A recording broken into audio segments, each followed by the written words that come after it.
July 24, 1944.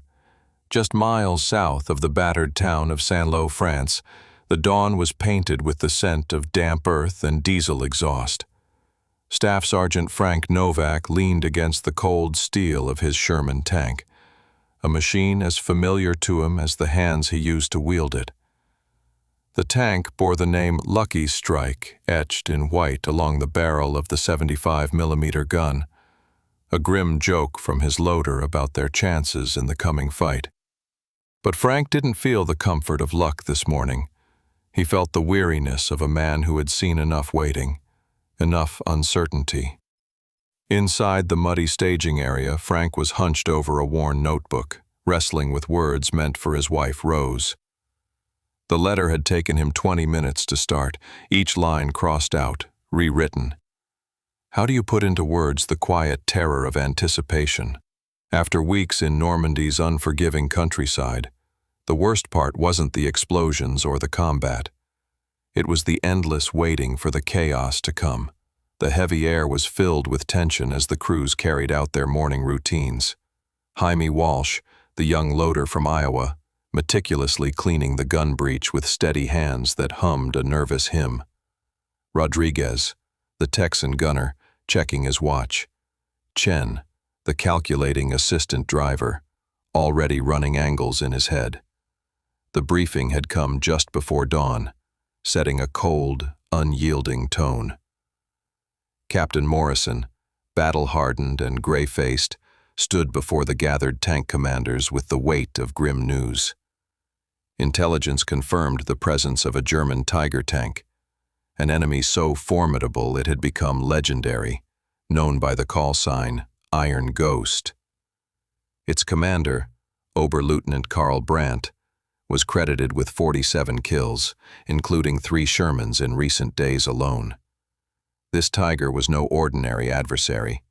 It was the harbinger of destruction for any who dared face it.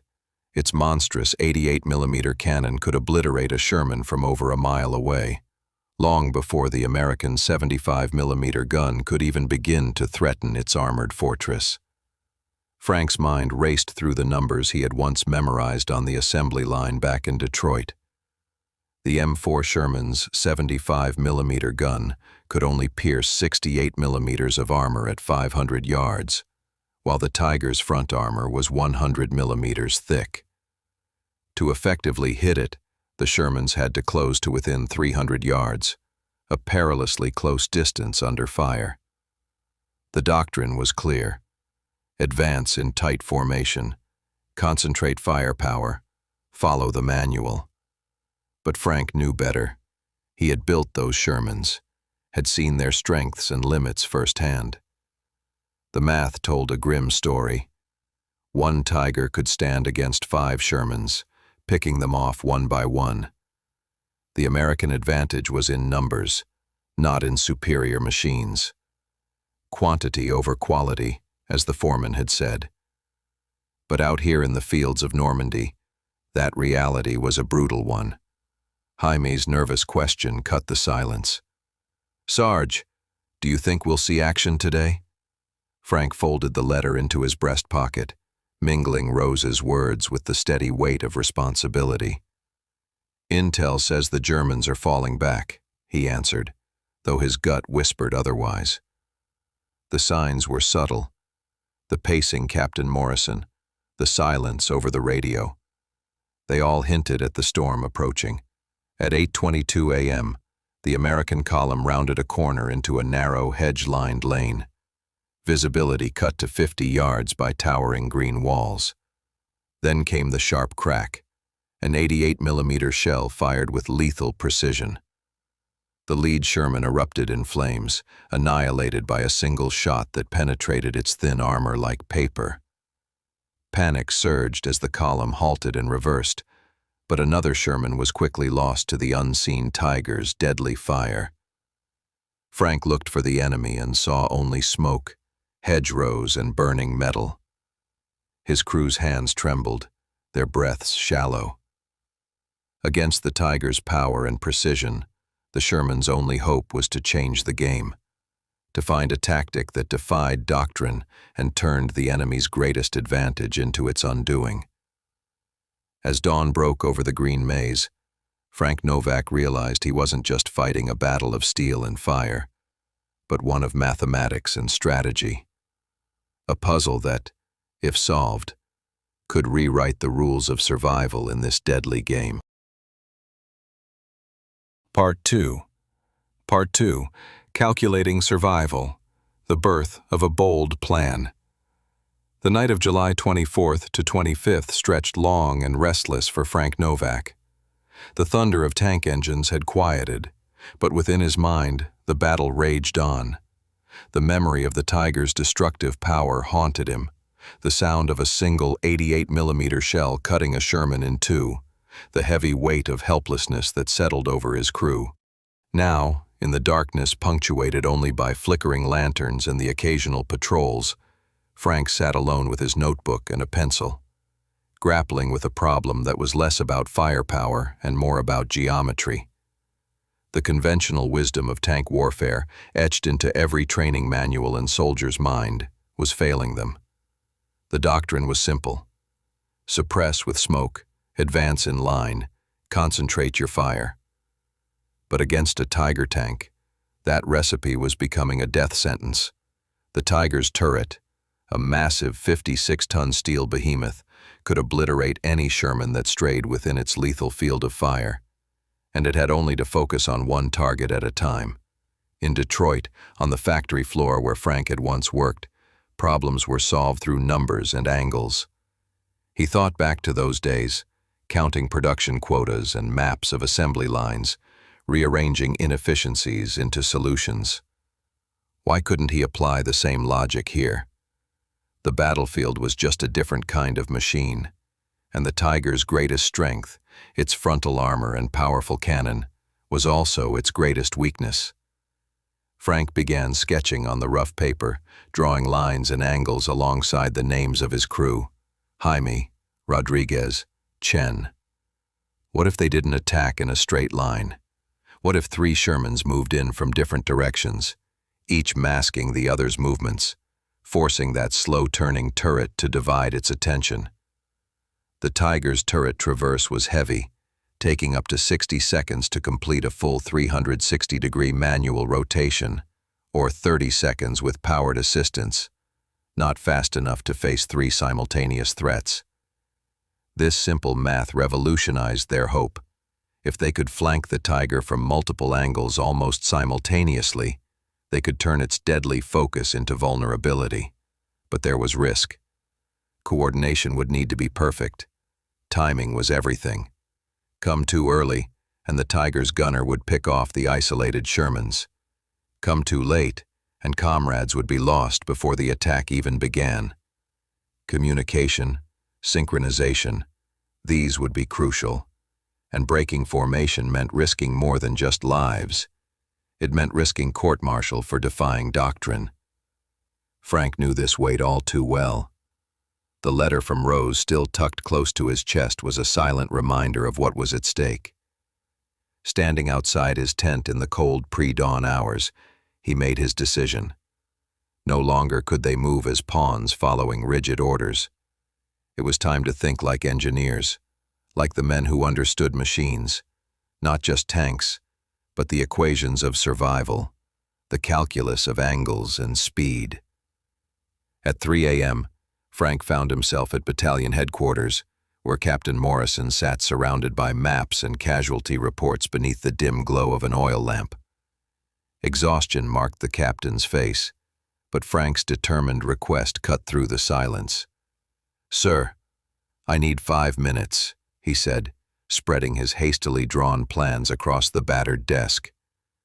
Frank spoke rapidly, explaining the geometry, the synchronized approach routes, the radio timing hacks. The Tiger's side armor was thinner, around 80 millimeters, a vulnerability at distances of up to 800 yards. Coming in from 3 directions within a minute would overwhelm the tank's turret rotation, forcing the crew to choose which threat to face first, and abandoning the others to the Sherman's 75mm shells. Captain Morrison listened, weighing the bold proposal against the rigid doctrines etched in their training.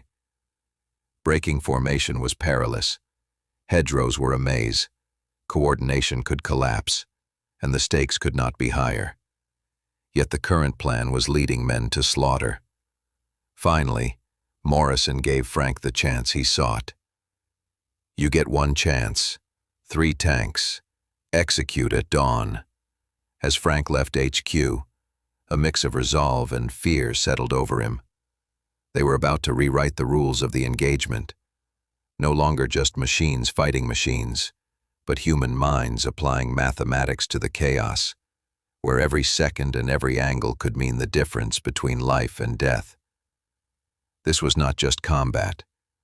This was survival by courage and calculation. In the quiet hours before dawn on July 26, 1944, the world seemed to hold its breath. Deep in the muddy fields south of St. Lo, 4 men gathered in the shadows, their faces marked by exhaustion and determination. Frank Novak spread his sketches across a battered footlocker, the rough lines tracing out an audacious plan, one that defied every principle drilled into them since enlistment. This plan wasn't just tactical. It was a calculated gamble on survival, on beating a beast designed for destruction with brains over brute force. Miguel Rodriguez, the seasoned Texan gunner, sat silently folding a letter from his wife and 4 daughters, a fragile reminder of the lives waiting for him beyond the battlefield. Liu Chen, the assistant driver and tactician, traced the approach routes with his finger, his mind already calculating the timing that would make or break the maneuver. Jamie Walsh, still clutching the margins of his Bible where he had carefully copied the plan, listened in quiet reverence, seeking not just victory but grace in the fight ahead. Frank's voice was steady as he outlined the Texas 2-step. Miguel was to advance head-on, laying down a thick smokescreen at 200 yards, sharp white phosphorus to blind the Tiger's iron ghost optics and buy precious seconds. Rodriguez's charge would draw the enemy's attention, pinning the Tiger in place. Meanwhile, Frank and Chen would flank from parallel routes at breakneck speed, striking from unexpected angles where the Tiger's thick frontal armor could not protect it. The math was simple but perilous. The Tiger's turret traverse was slow, sluggish under the weight of 56 tons. Its massive tracks bogged down by Norman's soft soil meant it couldn't spin quickly to face simultaneous threats from multiple directions. If the 3 Shermans hit within a 60-second window, the Tiger would be forced to pick which attacker to confront, and that choice would give the other 2 openings for their deadly 75mm rounds. The plan demanded precision timing, watches synchronized, radio communications streamlined. Each driver and gunner drilled on their roles. Every second mattered. A delay or misstep could mean death. A premature assault could leave comrades exposed. Too late, and the chance would vanish. Yet as daunting as the odds were, the men knew their current path meant near certain annihilation. Farther down the line, Oberleutnant Karl Brandt, Tiger commander and the Iron Ghost, was already aware of changes in the American tactics. From his vulnerable position hulled down near Hill 192, he observed multiple patrols probing 3 different approach routes, evidence that the enemy was adapting. Brandt's trained mind calculated fuel reserves, turret traversal times, and firing angles. His fuel gauge showed less than half a tank, his mobility limited. Yet he'd survived this long through discipline and precision. As first light shimmered across the Normandy sky, the Texas 2-step was more than a maneuver. It was a desperate attempt to rewrite the battlefield mathematics. The 3 Shermans, Rawhide 2, commanded by Frank Novak, Rawhide 4, with Liu Chen, and Rawhide 5, piloted by Miguel Rodriguez, prepared to defy doctrine, to dance a deadly pattern that no Tiger crew had anticipated. The impossible geometry of 3 small tanks encircling one massive predator. Their hope for survival hinged on speed, skill, and timing. The weight of this moment settled as engines roared to life, voices over the radio crisp and ready. Jamie's Bible lay open, sketched with a simple triangle, 3 Sherman points converging on a single tiger. It wasn't just a plan. It was a prayer for a future beyond the smoke and fire. The Texas two-step was about to begin, and no one could know if it would be their last dance or the start of something new. The morning of July 26th began with a heavy mist clinging low to the Normandy fields, a cold breath from the night wrapping the earth in quiet tension.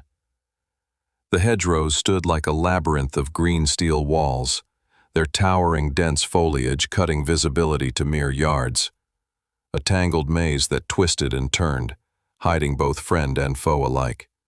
It was into this maze that Frank Novak and his crew drove Rawhide 2, their Sherman's engine grumbling through the muddy farm roads, each burst of movement measured and tense.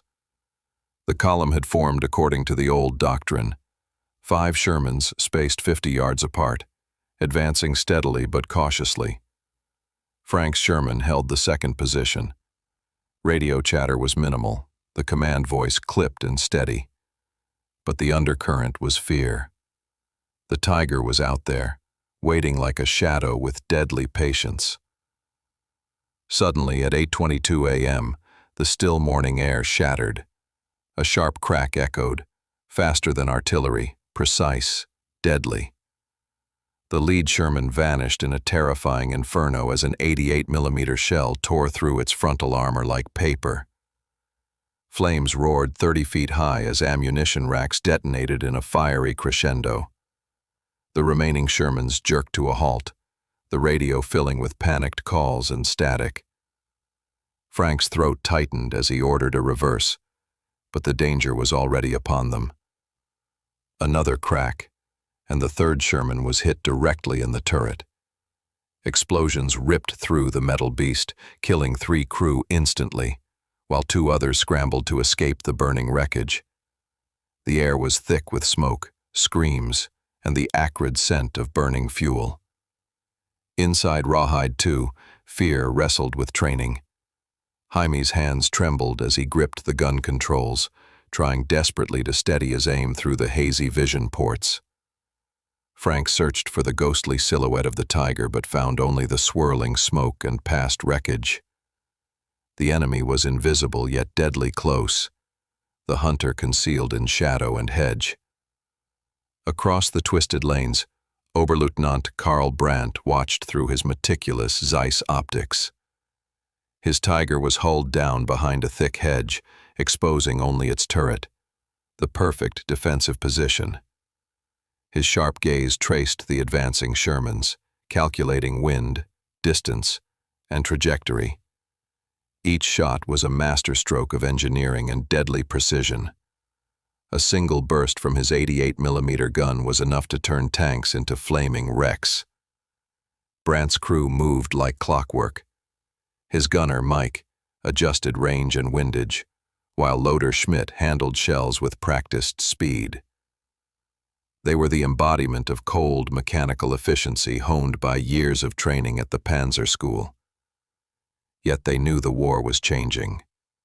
Supplies were dwindling, ground was bleeding away, and each kill came at a price. Back inside the American lines, Frank could feel the crushing weight of the moment. The doctrine was failing them. The tiger was a predator stalking from the shadows, and the Shermans were raw prey, outputted in quantity, but exposed in quality. Jaime whispered, "Sarge, I can't see it. Where is it?" But Frank had no answer, only the certainty that to survive, they would have to rethink everything. As smoke billowed and the battlefield became a chaotic dance of destruction, Frank's mind was already racing, studying hedge geometry, angles, and distances. The old rules were no longer enough. The answer lay not in firepower or sheer numbers, but in changing the game itself. Somewhere within this green maze, a new tactic was being born born from desperation and the cold logic of survival. They would not fight this fight by the book. They would rewrite the rules. The battle in the hedgerows was just beginning. As the Normandy night blanketed the muddy camp, the distant rumble of artillery punctuated the heavy silence. Staff Sergeant Frank Novak sat beneath the dim glow of an oil lantern, his notebook sprawled open on his knees. The loss of fellow tank crews weighed on him, a grim reminder of the brutal reality they faced against the German Tiger tanks. But tired as he was, Frank's mind buzzed with a singular purpose: to find a way forward that the manual never sanctioned, an answer hidden in angles and timing. The problem was stark. The Tiger's frontal armor was nearly impervious, a solid 100 millimeters of steel impervious to the Sherman's 75 millimeter gun at practical combat ranges. Frank knew the Tiger's 88 millimeter cannon could pick off Sherman's from over a mile away, an unmatched advantage in any conventional fight. The doctrine told them to advance in line, suppress with smoke, and concentrate fire. But following this ritual had already cost too many lives. So Frank began to rethink everything as if the battlefield was a factory floor and the Tiger a bottleneck in the assembly line. He sketched intersecting lines on his map, tracing ideas with his worn pencil. What if they didn't feed the Tiger targets one by one, but instead forced it to make impossible choices? 3 Shermans attacking from different directions, all closing in simultaneously within 800 yards, where their guns could penetrate the Tiger's weaker side armor.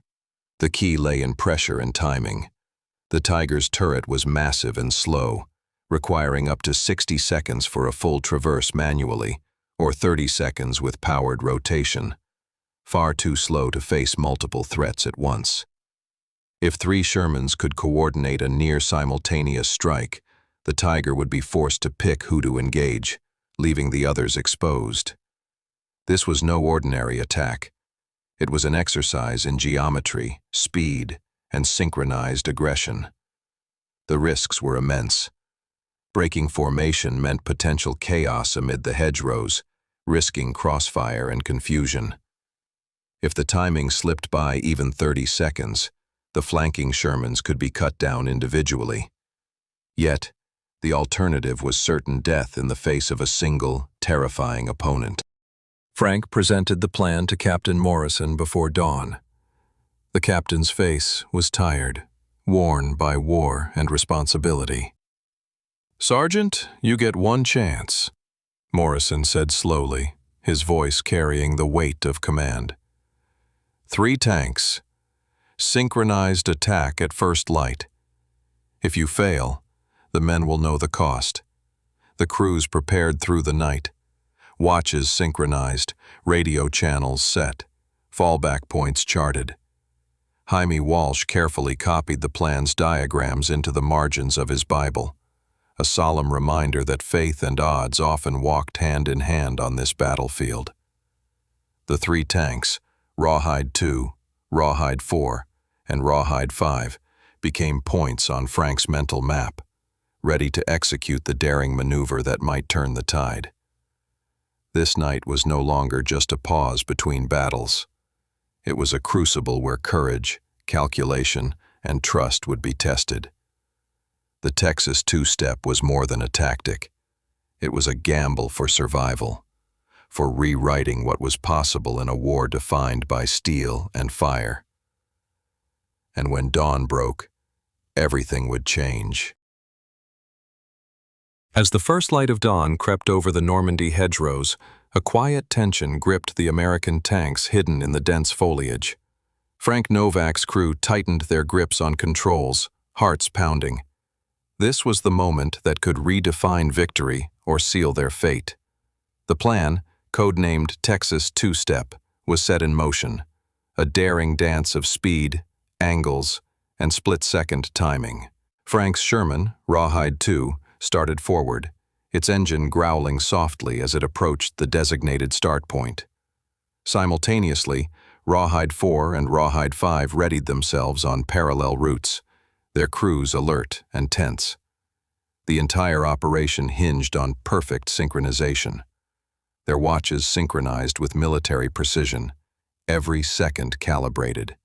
Frank's voice crackled through the radio. Execute. Maintain speed. Stay timed. The tanks moved at full throttle, bouncing over rutted farm roads, forging a path through the muddy hedge maze toward the waiting tiger. The thick fog and early morning gloom cloaked them as they pressed forward, eyes locked on their respective approach lanes. The silence cracked at 6:02 a.m. with the first sign of contact. Rodriguez's Sherman, Rawhide 5, fired a smoke round, an immediate curtain of white phosphorus to obscure the tiger's optics as he advanced headlong into the unknown. Simultaneously, Frank's Sherman strafed rapidly, aiming to draw the tiger's attention from the flank, while Chen's machine prepared to flank at maximum speed from the opposite side. From his concealed position, Karl Brandt, the tiger commander, watched through his binoculars. His enemy was learning. They attacked from 3 different points, probing his defenses. His turret rotated slowly, but the timing was tight. He had to choose which threat to face. If he split his fire, he risked losing control and becoming overwhelmed. The first shots rang out at 6:04. Frank saw his round impact the tiger's side armor, a satisfying crack that proved his calculations were correct. But the tiger's 88mm gun responded instantly, unleashing a deadly crack that swept through the smoke. Missed, or maybe just a warning shot, Frank thought bitterly. His crew held their nerves. This was only the beginning. Within seconds, Rodriguez's Sherman struck from behind, hitting the tiger's weaker rear armor. Simultaneously, Chen's Sherman made a break through the eastern approach, aiming to strike where the armor was thinnest at a critical angle. The tiger's turret swiveled sluggishly, trying to face multiple threats, but time was not on its side. The German crew, seasoned and calm despite the chaos, fired back. Explosions tore through the hedgerow as shells ricocheted and hit their targets. However, the American tactic forced the tiger into a deadly dilemma: divide its attention or risk being overwhelmed. The battlefield became a brutal game of angles and patience. Frank's crew worked tirelessly, firing volume and volume of armor-piercing rounds, each hit contributing to the unfolding story of ingenuity against brute strength. The tiger's engine roared as it began to smoke, the damage mounting from hits at multiple points. The heavy tank's defenses were succumbing to the relentless, calculated assault. A crescendo of fire marked the climax. 3 Shermans, attacking from different directions, all hitting their target within seconds. The tiger's front, side, and rear armor all bore the marks of American ingenuity. The last round found its mark: a solid hit on the tiger's engine compartment, igniting fuel and ripping the beast apart in a final, fiery explosion. As the smoke cleared, Frank saw Karl Brandt emerge from the wreckage, hands raised, not defeated, but with quiet respect. They had turned the enemy's greatest advantage, its mighty armor and firepower, into an Achilles heel, using geometry, teamwork, and daring. This victory wasn't just against a tank. It was against doctrine, against the odds, and against despair itself. The Texas two-step had succeeded, an audacious chess move in the brutal game of war. But the fight was far from over. The battle had tested their limits, and now they knew how to challenge the invincible. The flames licking the early morning sky marked the end of one battle, but the beginning of another, one far more complex than steel versus steel. As the Tiger tank burned fiercely, Staff Sergeant Frank Novak braced himself for the grim task of securing the surviving German crew. Among them was Oberleutnant Karl Brandt, the man credited with the countless kills that had haunted American tankers in Normandy. Frank climbed down from the turret, heart pounding but mind sharp. His sidearm was drawn, though pointed deliberately at the ground, a symbol not of aggression, but of control. Approaching Karl Brandt cautiously, Frank spoke halting German. Wie viele Tiger? How many tigers?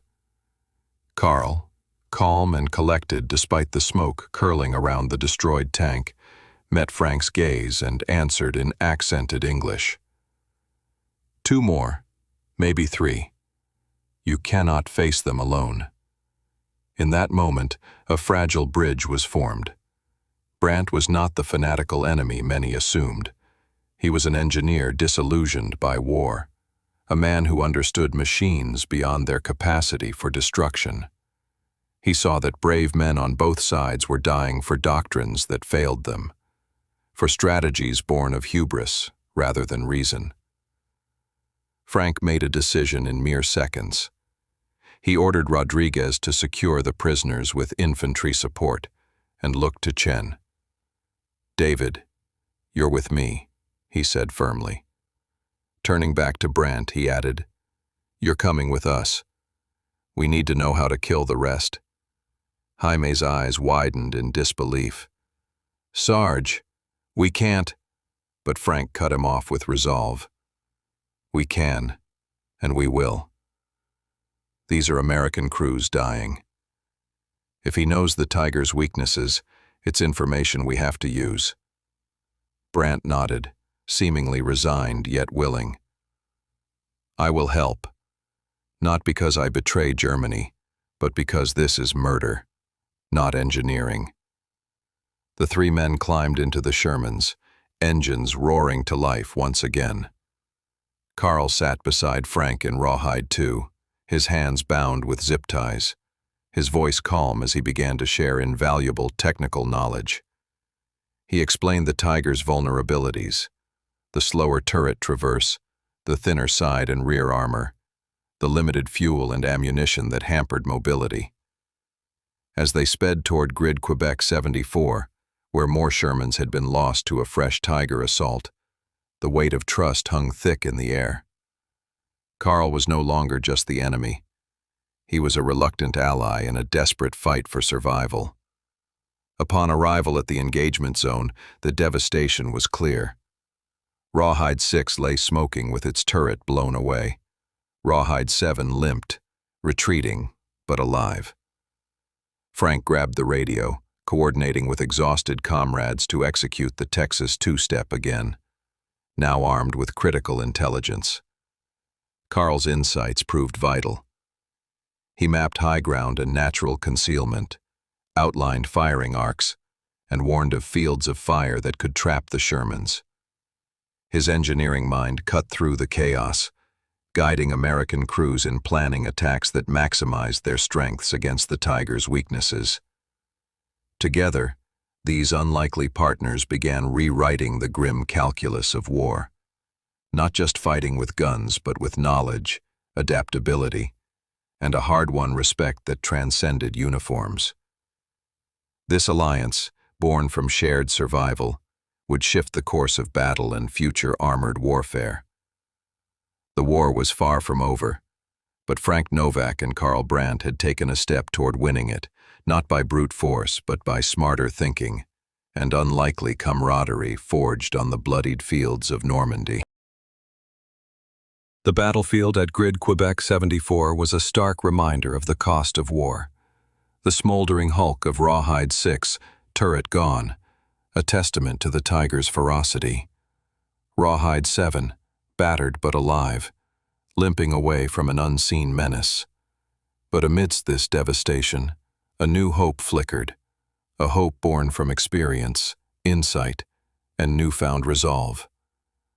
With Oberleutnant Carl Brandt riding alongside, Frank Novak assumed command of what remained of their armored forces. Radio chatter crackled with urgency. Additional Tiger contacts, mounting casualties, and desperate calls for support. The enemy was relentless, but so were the American crews, tempered by loss and driven by the fierce necessity to survive. Frank summoned his strength and relayed orders, steady and clear. Rawhide 2, Rawhide 7, prepare for Texas two-step. I'll pin frontally with smoke. You flank from east access roads, synchronize watches, execute on my mark. Carl's knowledge was a force multiplier. Calm and precise, he outlined enemy firing lanes, vulnerability points, and movement patterns, offering the tactical insights only a seasoned Tiger commander could provide. He emphasized the limits of the Tiger's turret traversal, the thin spots in its armor, and the critical importance of speed and coordination. At 6 a.m., engines roared anew as the Shermans surged once again toward their foe.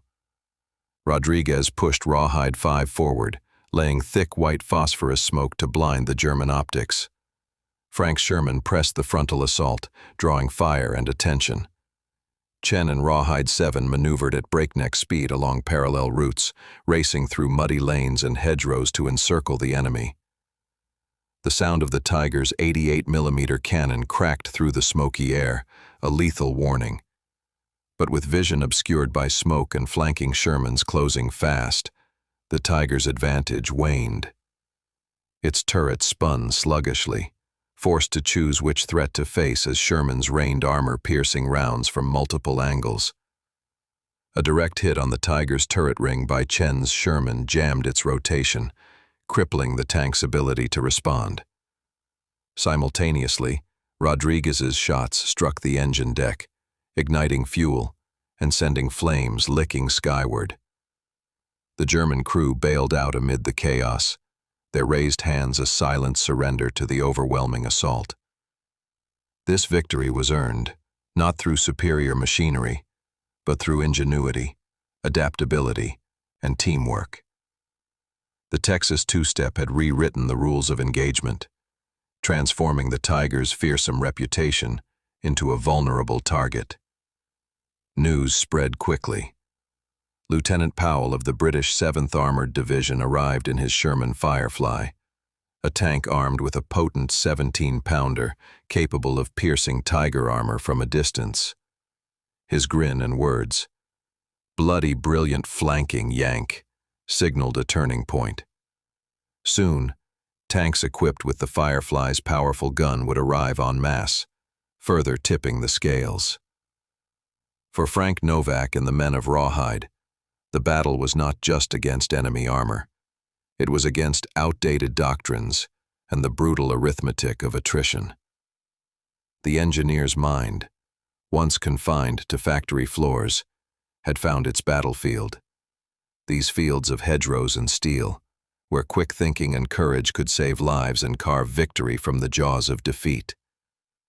And so, as the embers cooled and the sun climbed higher, a new chapter in armored warfare was etched, one where numbers, tactics, and human ingenuity would outmatch steel and might. The Texas two-step had proven that wars aren't won merely by machines, but by the minds that wield them. The battlefield at Grid Quebec 74 was transformed into a tableau of destruction and newfound hope. The German Tiger, once regarded by propaganda as invincible, now lay crippled and abandoned.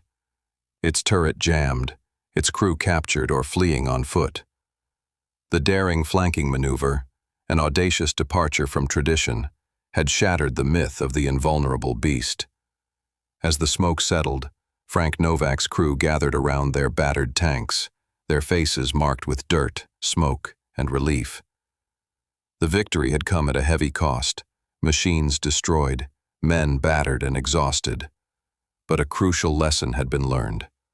Flexibility, ingenuity, and precise timing could turn the tide against the seemingly unstoppable. In the days that followed, the impact of the Texas two-step began to ripple through Allied command. Tactical manuals, once rigid in their doctrine of linear assault and frontal engagement, were scrutinized and revised. Experts and battlefield commanders recognized that adaptive strategies, those that exploited terrain, armor weaknesses, and timing, were key to defeating German armor in the new era of mobile warfare. Frank was summoned to brief high-ranking officers, explaining how a simple shift in angles and approach could overcome the formidable armor of the Tiger tank. His sketches and calculations, once a private exercise in survival, became the foundation of a new armored doctrine emphasizing maneuver warfare, multi-directional flanking, and rapid repositioning. The impact extended beyond Normandy. Reinforcements equipped with newer tanks, like the Sherman Firefly, with its capable 17-pounder gun, began arriving in greater numbers, their roles expanding from support to primary assault.